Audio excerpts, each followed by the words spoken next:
This year, we are proud to have partnered with the Clio Cannabis Awards, awarding the best in cannabis marketing. Now, the award ceremony is going to take place live at Emerge on Thursday. That's day 3 in Auditorium A at 10 a.m. Snoop will be there, Jim Belushi will be there, Steve D'Angelo will be there. It's a power-packed show you don't want to miss. And right now, we've got the Clio Cannabis Awards Presents The Future of Cannabis Marketing, moderated by Tim Nudd. Tim has written about creativity in business for more than 20 years. Since 2018, he has been editor-in-chief of the Clio Awards, leading all content initiatives for the venerable awards company. Tim is the founding editor of Muse by Clio, the premier site for stories and essays on the best creativity from advertising and beyond. And he's the host of the forthcoming Muse podcast, Tagline. Good name, Tim. You're very good at this. And prior to the Clios, he was the creative editor at Adweek. Without further ado, take it away, Tim. Thank you so much, and thank you guys for joining us. I'm Tim Nudd, editor-in-chief of Muse by Clio. I'm also here today representing the Clio Cannabis Awards, and huge thanks to Emerge as well for having us. So we're here to talk about the future of cannabis marketing. Obviously, it's been a milestone year for the cannabis industry in so many different ways. And, you know, I'm really excited to chat about kind of where we've been, where we're headed with 3 highly regarded execs from the industry who are well positioned to help us make sense of this rapidly growing industry and the future of marketing within that. So thrilled to welcome Rebecca Brown, founder of Crowns Consulting, Rama Mayo, owner and president of Green Street Agency, and Ann Peltz, chief marketing officer at Left Coast Ventures. Welcome to all of you. Thank you. Thanks for having us. So I'd love to start, I guess, in the obvious place, which is COVID-19. It's changed everyone's lives, every marketer's plans over the last year. And, you know, of course, it's affected cannabis marketing hugely as well, not just the marketing, but, you know, the whole industry really. So would love to ask each of you kind of in turn, maybe Rebecca, we could start with you. In what ways do you think COVID has changed cannabis marketing, short-term or long-term? I think that COVID has made it much clearer to marketers what the role of cannabis is in their shoppers' lives, in their consumers' lives. I think that we really understand that at this time, people are using cannabis to relax, to wind down, to take the edge off their anxiety, you know, to bring maybe a little bit more fun into their lives. And so I think you're seeing that a more focused understanding of the role of the product in the advertising. I think in Canada pre-COVID, there was some of the marketing was a bit almost pedantic, like it was very focused on, you know, how it was grown and how was it trimmed and what is the terpene profile. And not that those things aren't important, but we're seeing more marketing that it is focusing on, you know, the need to bring more levity, more fun, more relaxation, to relieve stress. So strangely, I feel like COVID has made cannabis marketing fun again, which is was certainly an unforeseen result of a global pandemic. That's really interesting. Rama, would you agree with that? Is there like more emotion? Yeah, for sure. I completely agree. I wish I loved that. I think the way my thoughts on it were, you know, the way it changed, you know, right away, obviously all the events are canceled, right? And you're really limited with marketing and what you can do in cannabis. So the events like our Hall of Flowers event that we have and the countless B2C events, they're all done, you know, but at the same time, it cleared away like all the bullshit, you know, really, and the entrepreneurs and, you know, the fake media companies and all these things at the same time, you know, so I think that's a huge opportunity there. And I think the competition is really slim, but then really the long term is gonna make it 10 times, you know, worse, if you will, with people coming in, because now it's official that cannabis is essential. It's federally illegal, and yet it's essential in every state. I don't know what's going on there, and which is okay. And then it's recession proof. Mm-hmm. You know, and we've known this forever, but now the stats are coming out. So even though it's cleared out all this kind of noise right now, there'll be a whole new wave coming in on top of it. But again, it's going to grow very quickly from this. So yeah, and I know it's been a busy time for Left Coast Ventures. What's your thoughts on this year and COVID and how that's affected the cannabis space? Yeah, I mean, I echo Rebecca and Rama there. I mean, I love the idea that cannabis marketing has become more fun. I think there is a clear case in terms of how cannabis is used and how it's really helped a lot of people during these uncertain times, for sure. So, I think that's what's beautiful about cannabis is that it kind of helps with some of the, our functional issues with anxiety, but it also is really fun, and we can't forget that side of it as well. But there's kind of three things that I identified, or three kind of aspects of cannabis marketing that may have changed through COVID, or rather not changed. I think we're talking about an acceleration of trends. Really, it's not new trends, but really it's put everything on the fast track. And so one is really just around perception. The fact that cannabis was essential is historical, and that just shows that there's a shift in consumer perception of cannabis. And so it's no longer this demonized product, this drug that people for so long have thought it to be. And it's instead helping people. It's making life a little bit more fun. And I think we're seeing that with the recent elections. These typically conservative states have passed some legalization measure in some way, shape, or form. And so I think that's really positive news just for the industry all around. And then secondly, I think about how consumers are shopping. Again, this is a trend acceleration. We're seeing this across industries. But it's no longer, just going to the dispensary, but it's really that there, we saw some pickup and delivery really increase, and just making cannabis much more accessible to those who need it and want it. And so we're starting to see some shifts there with, with our merging company, Caliva. I mean, they have their D2C and omnichannel platform, which I think, will be pretty robust moving forward as we move forward with the parent company. And then also, formats. We saw edibles totally go through the roof. And I mean, personally, that's one of my favorite formats as well. But, as consumers, we can no longer share joints necessarily. And so looking for different formats, different ways to consume cannabis, I think we're starting to see an increasing shift there as well. Yeah, that's interesting. I feel like consumers are trying all sorts of new things, new routines and things like that. I think that's really helped sort of not only destigmatize, but just let people adopt new behaviors that might include cannabis.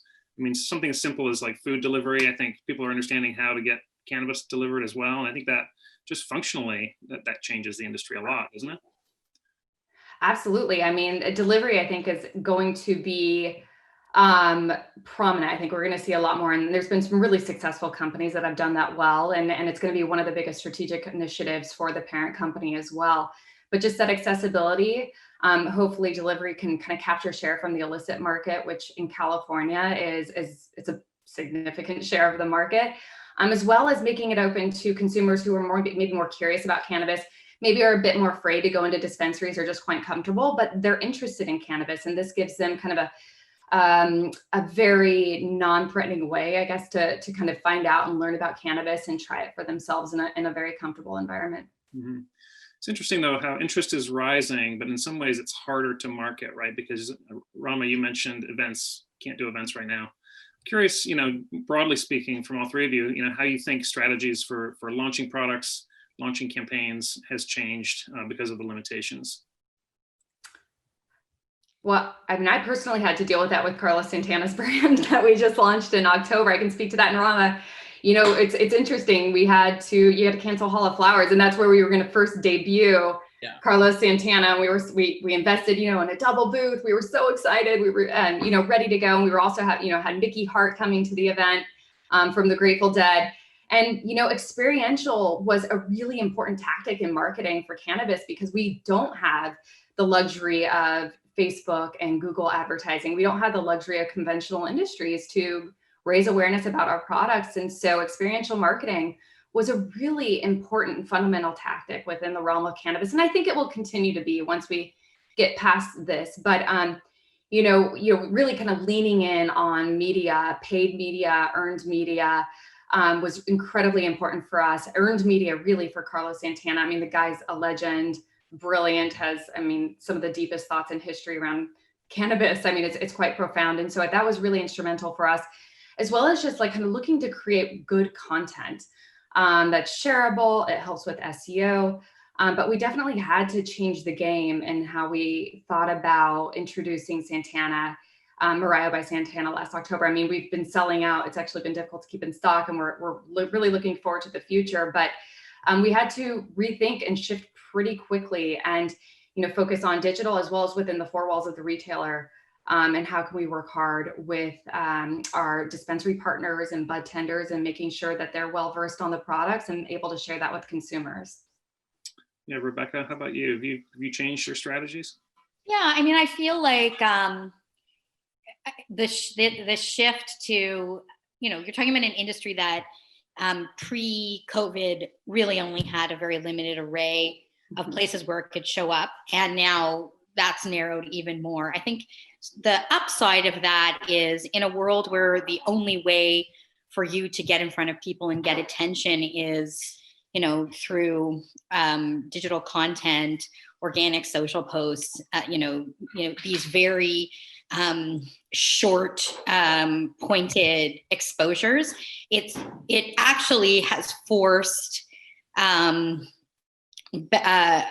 stronger brand fundamentals. Like, if you do not know what your brand is and you can only show up in those very limited environments, you're really dead out of the water. So I do feel like I'm seeing brands, the new entrants, feel more solid and focused to me, and that's welcome. I think we're seeing far fewer super vanilla, I'm for everyone brands entering the space, because there is absolutely no way to gain consumer attention, in this environment, if that's how you're positioning. And I think that leaders are understanding that more, which makes it easier for marketers and brand folk to kind of push that agenda. So I actually think we're seeing better quality brands enter the space, which is great. That's interesting. Rama, do you feel like there's innovation in launches and product launches? Yeah, I mean, I honestly can't agree more with what I just heard from both of these people here, and literally the same thing. I built Hall Flowers to launch brands from it. That was the whole goal of it, and I built it from the exhibitor perspective, so we knew it was valuable, so it would be good for us, and I did a fashion trade show. My partner's in Hall Flowers, big fashion trade show people, the best in the world that did it ever.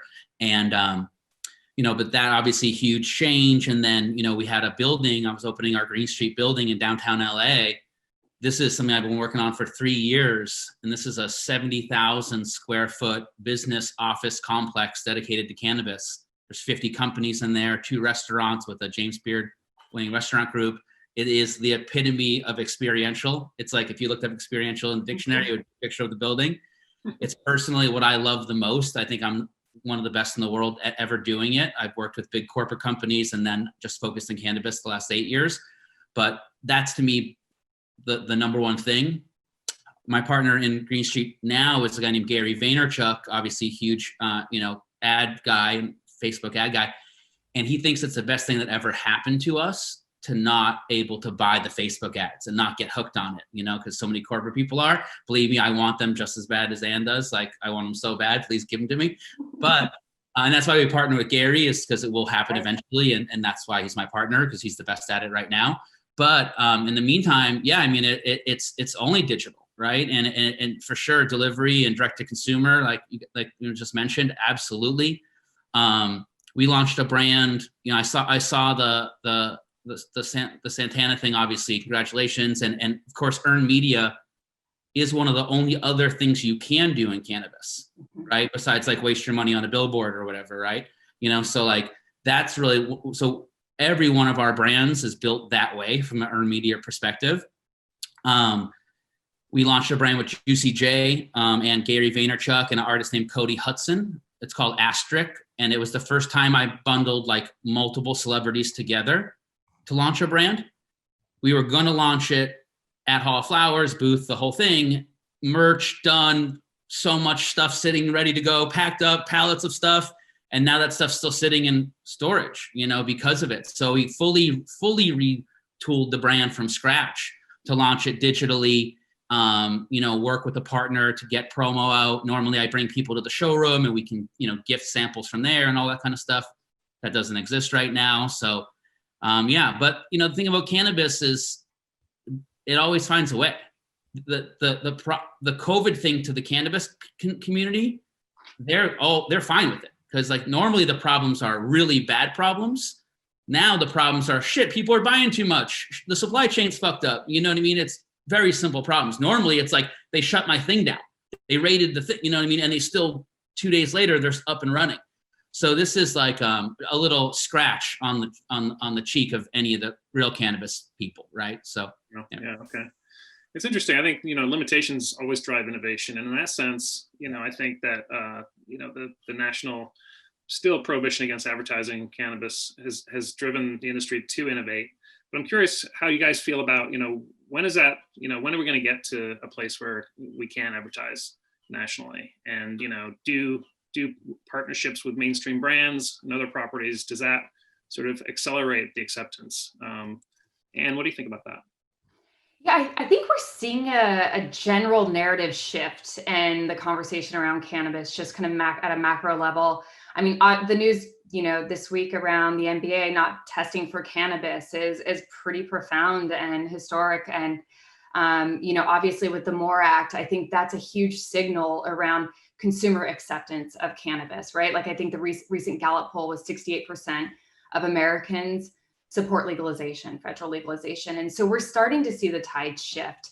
And when we start to see that shift in the overall sentiment around how people are perceiving cannabis and the overall benefits of it, I think we're going to see that shift also in what we're allowed to do.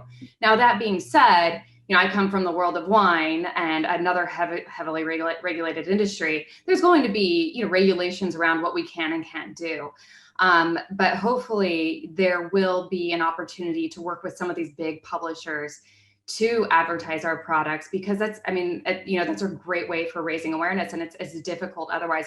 There are other, earned media has been really successful for us in the past, but that's not the path for every brand that enters the market. It's something, you have to approach it brand by brand. To Rebecca's point, each brand is different and each brand requires a different launch strategy. And so if we have access to more vehicles to getting the word out there, to empower consumers to evangelize our products in a very positive way, then that gives us just more resources to grow our brands like typical CPG companies. And so I think we're starting to see that shift in the narrative, and that's all really positive news. Now, whether or not some of these big ad publishers will allow kind of broad advertising around cannabis still is yet to remains to be seen. I do think it will require some federal legalization. Even in addition to cannabis, we do hemp CBD as well.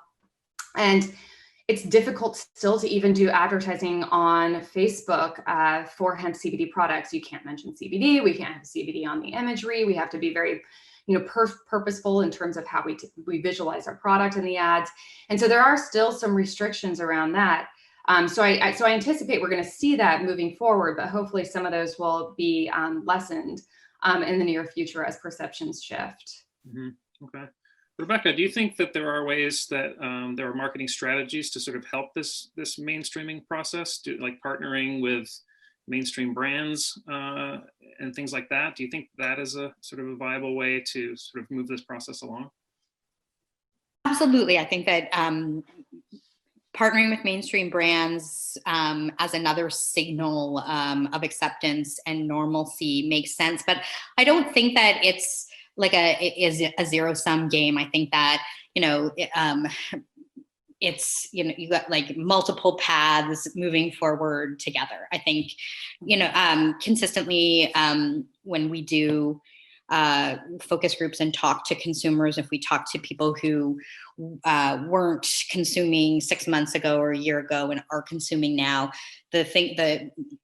typically the most powerful thing that changes their mind is when they understand that their friends are also consuming, or their aunt uses a 1-to-1 balm for her arthritis. So I think it's the combination of more people feeling comfortable about talking about usage, more, cannabis showing up more in mainstream media, And COVID, I really think that COVID has accelerated the normalization of cannabis. I think the declaration of cannabis as essential, both in Canada and the US, is absolutely profound. I also think that there are like certain shifts in behavior that COVID created that are strangely useful. Like we can only gather outside now. And so if you want to smoke a joint at a party, you're not like the weirdo who went outside while everyone else was inside. So it's much more natural. I think that the shift from in-person retail to curbside pickup and click and collect has made people who would be shy or feel worried about being seen in a store, that worry is now gone. So I think it's not ever going to be one, magic bullet thing that, is the tipping point. I think it's all of these things moving together. And I think, and I think that there's been this sort of alignment of serendipity through COVID that, really has moved us forward. Yeah. Okay. Yeah. Obviously, the MORE Act passing the House was huge, but what about the incoming presidential administration? I mean, to what degree does that bring hope to the industry that we'll be able to rapidly accelerate? Well, I say keep cannabis illegal. To be honest, it's way better for me if it's not legalized federally. Then it's going to just be like CBD, where every yokel is going to come in and just try to have a weed company. So truly, that's how we feel. I own the URL keepcannabisillegal.com. There's nothing on it, but I just bought it because I want to really do it. But yeah, of course, it's all about federal legalization. The second Zucks wants this money, we know that. Zucks is already letting you do topical ads on Facebook. Obviously, my partner Gary is probably the biggest buyer of Facebook ads in the world. Hundreds of millions of dollars a year he spends on Facebook. They're going to take all the money. They have, just like, alcohol, it has to be regulated. So wine, perfect background. Gary's a wine guy too. So it's going to be like big alcohol in our opinion, so yeah. So, but they're saying they're going to legalize it. I would, everyone's out of work. It can bring a ton of money in. It's on the black market anyways. You can't drink a glass of wine every day at 11 a.m. Have a gummy, so. Yeah. And you mentioned hemp and CBD. I'm just curious from a consumer perspective. Do the silos between cannabis and hemp and CBD, does that affect consumer perception? And is that is there anything marketers should be doing to sort of offer clarity in that regard? Well, there's kind of two ways, I guess, that I look at that. I think the first being a net positive to the overall kind of education around cannabis. And so I think the passing of the Farm Bill started a dialogue as to what cannabinoids were, right? So, cannabis just doesn't get me high. There's other uses, right? It kind of changed the conversation around what the cannabis plant can actually do for you. And so I think kind of shifting that dialogue around, cannabinoids, the endocannabinoid system, and how all of that can serve to, an entourage effect to affect your endocannabinoid system is really important. That being said, I think there's still a lot of confusion, quite frankly, and I still think a lot of education is required as to, people are like hemp, cannabis, marijuana, what is the difference between these plants? How do I know, am I still going to get high if I use this hemp CBD topical? Is it going to enter my bloodstream? And so we see a lot of those questions from consumers, and that's where I think education is going to be critically important. But I think, while there's been some disadvantages, there's also been some advantages. And I think it's a net positive for the industry as a whole. Okay. I would love to talk to you guys a little bit about cannabis, in geography. I think it's such an interesting, with certain states having legalization, other states not, it obviously makes your work a lot harder. Rebecca, what are some good strategies, and how do you approach sort of, succeeding locally versus regionally versus nationally with marketing in the space? I actually don't find that there's regional difference within Canada, or maybe there is nuanced regional difference, but that it's really I think in any geography you will find an array of attitudes, and it's really a trick of understanding for a given product, who are you speaking to, who is persuadable, and how do you persuade them? I don't find that that's terribly different city to city or province to province. Okay. I do find with some of our US clients that there is more region-based polarization in attitude in the US than there is here in Canada. But I think I'll respectfully allow my American colleagues to talk about that. Mm.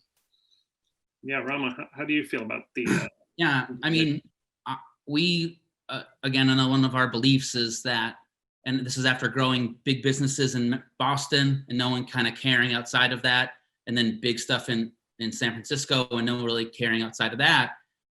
We believe if you build a big brand in California, in Los Angeles or New York, it's really big globally, right? So that's been our approach.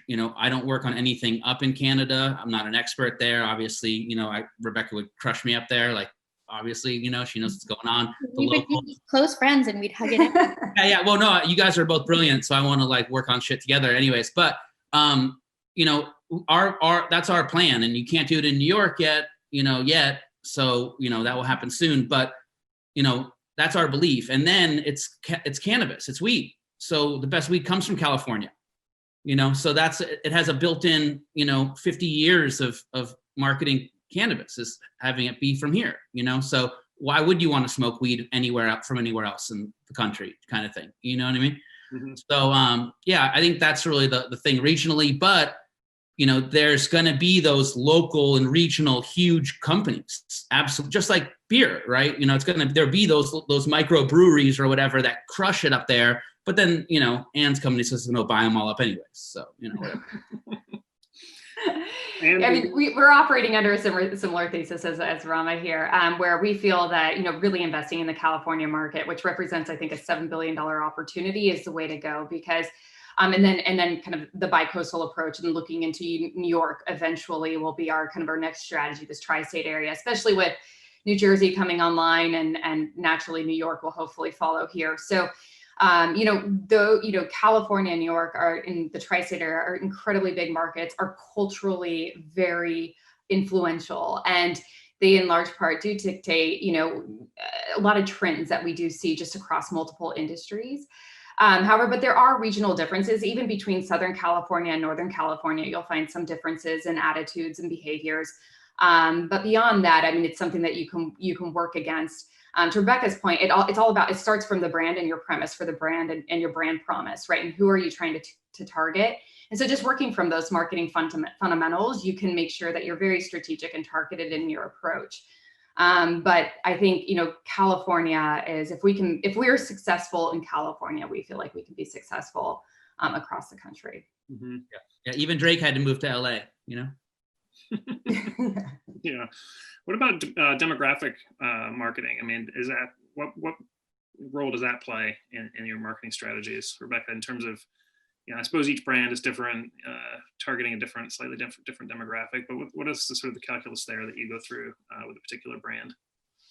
I think understanding who your consumer is, what they want, what problem you're solving for them, and how to delight them that is branding. That's the whole thing of it. So we do very intense discovery to really understand where is their opportunity, where is their white space, who is your target, how can you talk to them. I think if you don't do that, you cannot win, you cannot succeed, you will not get traction, no one will care about you. So that's critically important. Mm-hmm. And I think, Tim, just want to jump in here. I think why Rebecca keeps saying this is because all weed companies don't think that way. You're just going, yeah, of course you need to have a demographic. What are you talking about? Weed companies don't think that way. They think 18 to 80, everyone's our demo. Yes. And we literally have to convince them, all of us have to convince them, no, you can't market to everybody because then you market to nobody, right? You've heard that a million times. They don't believe it. They think everybody should smoke their weed, period. So that's even, it's putting them in the mindset is even the hardest part, making them realize. Rebecca mentioned earlier, finally now there's actual real marketing people that are coming in and having real positions, and you don't have to explain to them how like marketing works, essentially. You know, you need to have a style guide. You know what I mean? Like, you know, I'm convincing companies they need to build websites. They think I'm crazy. Yeah. I'm like, they build a Shopify store and sell some shit on fucking t-shirts. They think I'm crazy because I want to sell t-shirts. You know what I mean? Yet they want to be a lifestyle brand. I think that like pre-COVID, there was a shakeup that was happening in the industry that has nothing to do with this pandemic, where there was starting to be a shift in who is running and who needs to run these companies, from the kinds of skill sets that were required to navigate public markets, to get a facility built, to get through regulation. That is not the same group of people who are required to now run a CPG company. Yeah. And that shift in leadership is not ever going to be a smooth thing. That was already happening before the pandemic. The pandemic, I think, has accelerated that. And it has also, in some instances, given companies time to refocus on those fundamentals in a way that I think will be very valuable for them going forward, because there are other kinds of activity that they were used to doing that they aren't able to do right now. So I mean, fingers crossed, I think we'll come out of this a smarter, stronger industry with more of the right people in place. And I think also just even beyond demographics, like we were talking about, and I know that, I mean, having CPG marketers is incredibly helpful, but it's also really important to have legacy marketers. I mean, merging those two groups together that bring that kind of inherent knowledge is incredibly important as well. But even beyond demographics, I think usage is just, it's not a one size fits all approach. And so really kind of implementing these best in class CPG tactics, like putting together needs state analyses, right? So that consumer who smokes weed after work on Wednesday night may prefer one brand, but when he's going out with his buddies on Friday night, may prefer another brand. It's not necessarily about the demographic. It's about occasions. It's about their attitudes toward cannabis. It's about, you know, what effect are they trying to go for in that moment in time? And so I think kind of taking a very nuanced approach to who our profiling is going to be incredibly important, because it's not just the male, you know, Gen Z consumer, 25 to 35-year-old who's just seeking high potency product. It's not going to be about that. That's not the future of cannabis. I mean, they're a core part of the market and incredibly important to our strategies, right? But we also need to think about the long tail and think about these future consumers. How are consumers going to be purchasing 12 to 18 months from now? What are they going to be purchasing 12 to 18 months from now? And that's kind of, we have to think through the long term in cannabis as well, in addition to paying attention to these legacy consumers and building products for them, and products and brands for them, quite frankly. Yeah.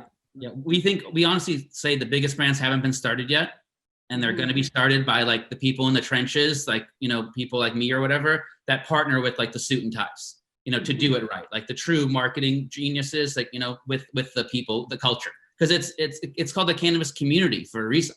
Yeah. You know, and 5 years, money will reign supreme. That's all that matter. But for now, it's like there's gatekeepers, you know? Yeah. Speaking of that, I kind of wanted to touch on sort of purpose and social good as well. It's obviously very important to this community, this industry. I think it's fair to say the whole industry is built on maybe thinking that the world could be a little better than it is, and whether that's righting the past wrongs of incarceration or other things like that. Would love thoughts from all of you on, you know, what kinds of social goods should the cannabis industry be prioritizing, and how do you go about sort of weaving that into the marketing? Rebecca? It's such a good question. I'm really glad that you asked it. I mean, I think fundamentally no one would disagree that seeking amnesty for people who are incarcerated and having their records expunged should be a goal that the industry as a whole works towards as we profit. I think that increasing inclusion and diversity within the industry is something that we probably would all agree is something that we need to work towards. But in terms, like the question, like who is doing a good job of that, I find that hard to answer. I don't know who's doing a good job, and I don't know that anyone, and I hope that my colleagues disagree. I don't know that anyone has succeeded yet in really making those issues feel urgent to the consumer, or to a wider group of people than, people who have been working as advocates for a long time. And I would be happy to lend my time to helping to solve that. I think it needs to be solved for sure. Mm-hmm. Yeah. Yeah, I think there's kind of two kind of primary paths here. One being obviously social justice. I think, I've been in the cannabis industry for 2 years, and I have learned so much about the injustices that the war on drugs imposed on, people of color. And I, personally cannot, I think that's why I'm so excited about the parent company and our initiative moving forward. We're going to have a $10 million fund towards our social equity ventures led by Jay-Z.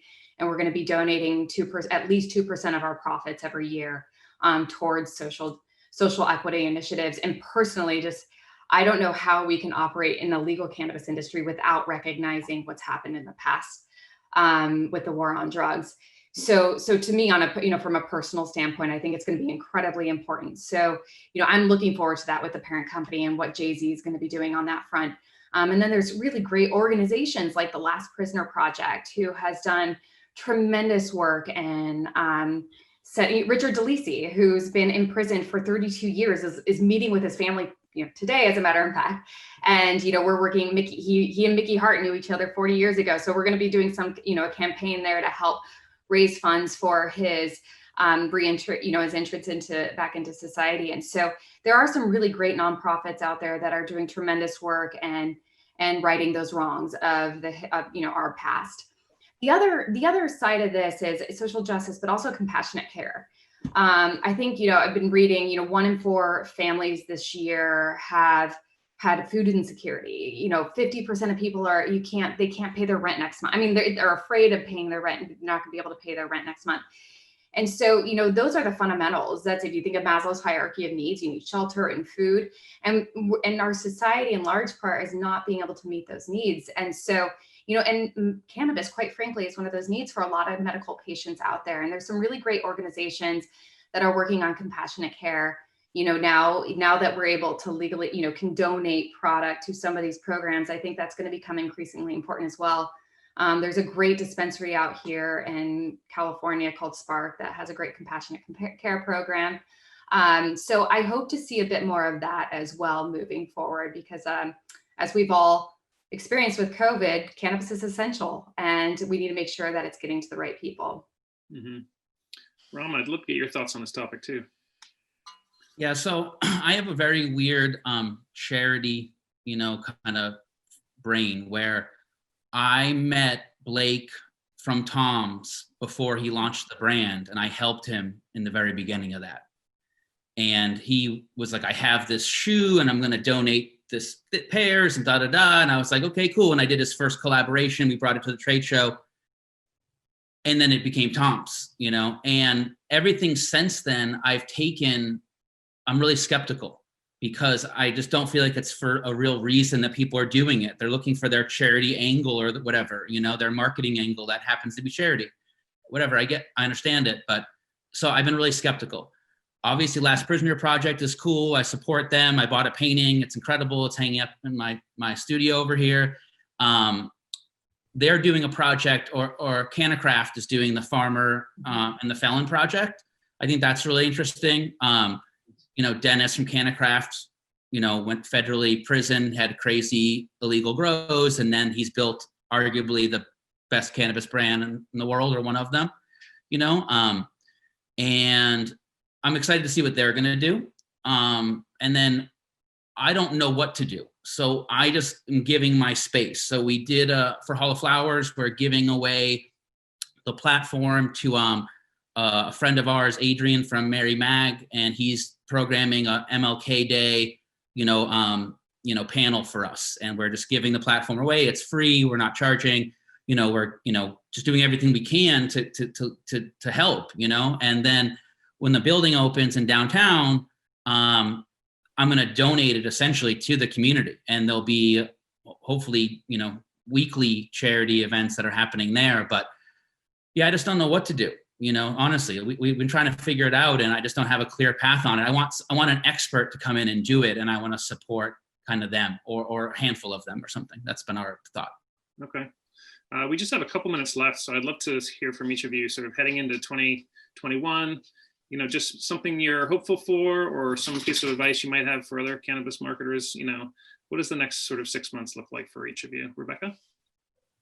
Well, I'm hopeful that in the next 6 months, we will all be able to leave our locked down bubbles and see each other again. I'd sure love to go to Hall of Flowers. It's an amazing event.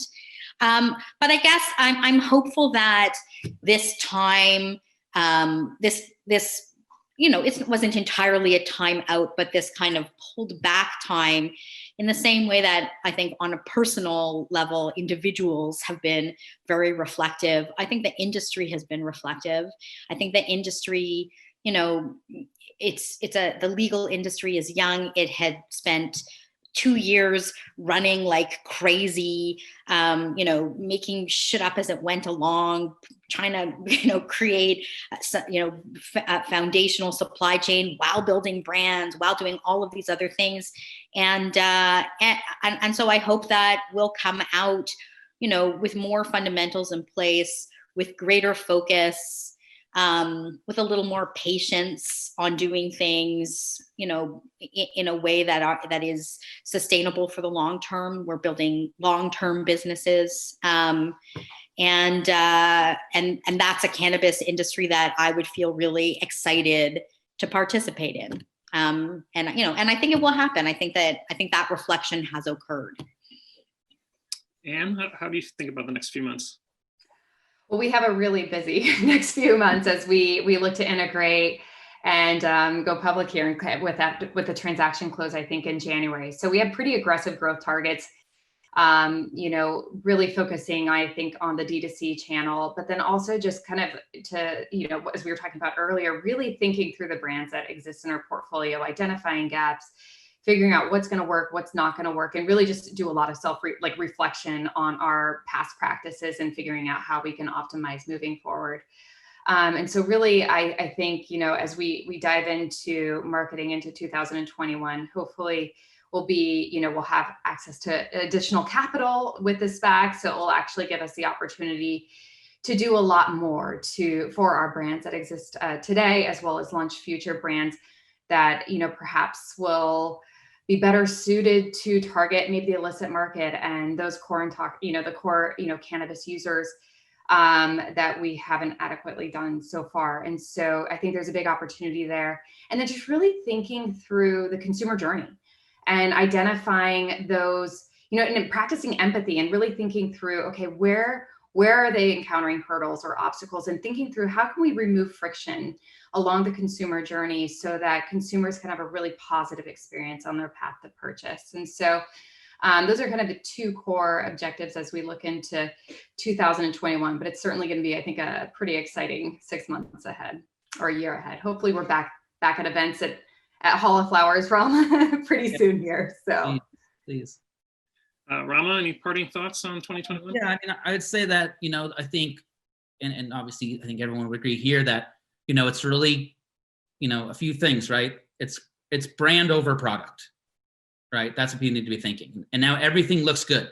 So that doesn't matter anymore. Your packaging, everything looks good. So now it needs to be about the next level, which is, in my opinion, storytelling, and really getting out there, and then, the craziest thing I heard, Anne, was what you were saying, like the idea of having to build a brand that competes with an illegal market is just so crazy that even could happen, So I think that's really interesting. But, again, the biggest brands, in our opinion, haven't been started yet. This is a 200-story building and we're on the 3rd story or whatever, right? So there's still plenty of time. And then hopefully some maybe good news is Danny, my very genius partner from Hall of Flowers, was here at the house, and we were going over the dates, and we have dates on hold for the fall 2021. We have 2022 on hold as well, but right now the idea, if we're gonna go for it, we're gonna do a show. I mean, they're gonna happen. So I think there'll be a little light at the end of the tunnel there, and Yeah, and I just want to say thanks for all this today, but just the beginning. If people are out there, like, in whatever state, just get in the business now. This is tech all over again, or whatever you want to say. This is, it's a once in a lifetime opportunity. And that's me making competitors for myself. But let's go. You know what I mean? Come on, bring it. Listen, It all rides the tide together. Go rides with the tide. So right. That's exactly right. Yeah. At the Clios, we can't wait to get back in touch with people too in person. So, yeah, we're all about events as well. So hopefully 2021 will be a little better than this year was. That's all the time we have. Rebecca Brown, Rama, Mayo, and Peltz, thank you so much for joining me. Wonderful insights. Cannabis, such a fascinating place for marketing. I'm sure we'll have plenty to talk about next year too. There's plenty more coming up at Winter Emerge 2020 as well. And we hope you'll join us on Thursday from 1 to 3 Eastern for the Clio Cannabis Awards show. If you're new to Clio Cannabis, head over to cliocannabisawards.com to find out more about the program and the 2020 winners. I'm Tim Nudd with Muse by Clio. Thanks so much for watching, and we hope you have a very safe and happy holiday.